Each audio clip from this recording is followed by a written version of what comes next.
Now they're throwing in some variables. When you take the square root of something with an exponent, if you have an even exponent, it is a perfect square. The square root of something with an even exponent, you do half of. So, forgetting that that 12 is there for a minute, if I'm just doing the square root of u to the 10th, all I'm doing is doing half of that and taking it out of the square root. The square root of u to the 10th is u to the 5th, because if I take u to the 5th times u to the 5th, I add my exponents, and 5 plus 5 is 10. So, we are going to simplify something where the front number is not necessarily a perfect square, but for now, the variable will be. So when I simplify this, I think about the square root of 12. 12 is not a perfect square, so I want to factor it. I want to pick out my biggest perfect square that goes into 12.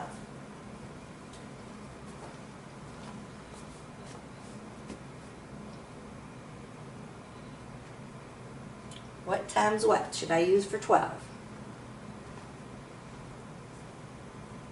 4. 4 times 3, right? So I'm just going to write it 4 times 3 times u to the 10th.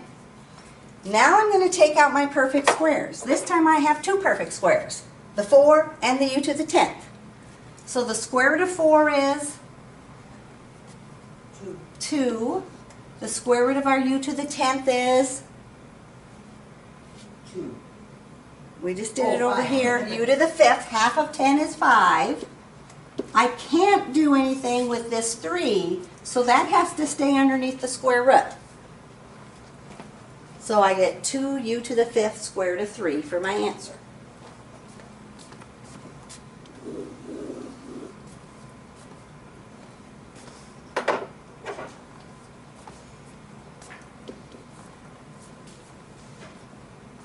So on number 14 here, we're going to do the square root of 28v to the 8th.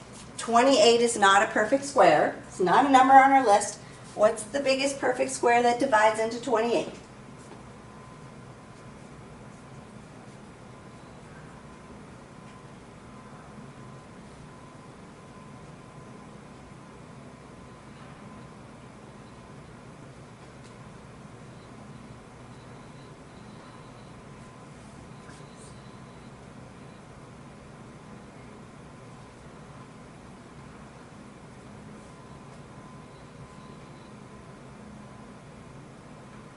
I'd say 7, But 7 is not a perfect square. no.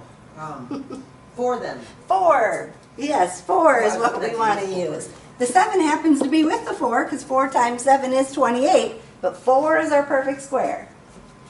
So we have 4 times 7, and then we still have times the v to the 8th power.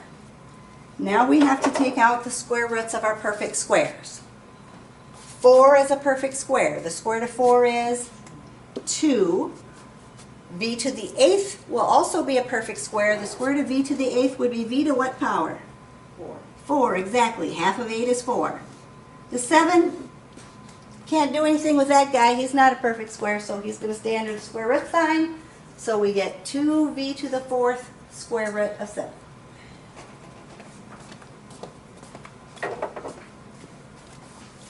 I haven't did these, so these must be coming up, huh? Yes, these maybe probably are at closer to the end of your pie chart, or the end of your section.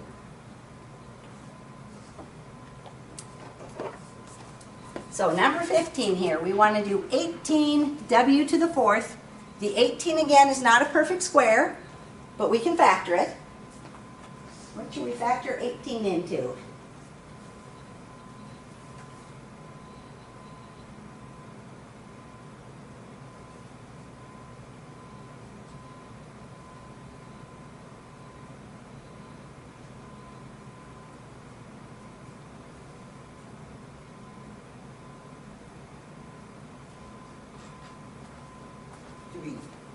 No?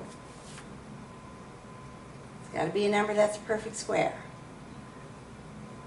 So 16 doesn't go into 18, but 9 does, right? So 9 times 2 is 18.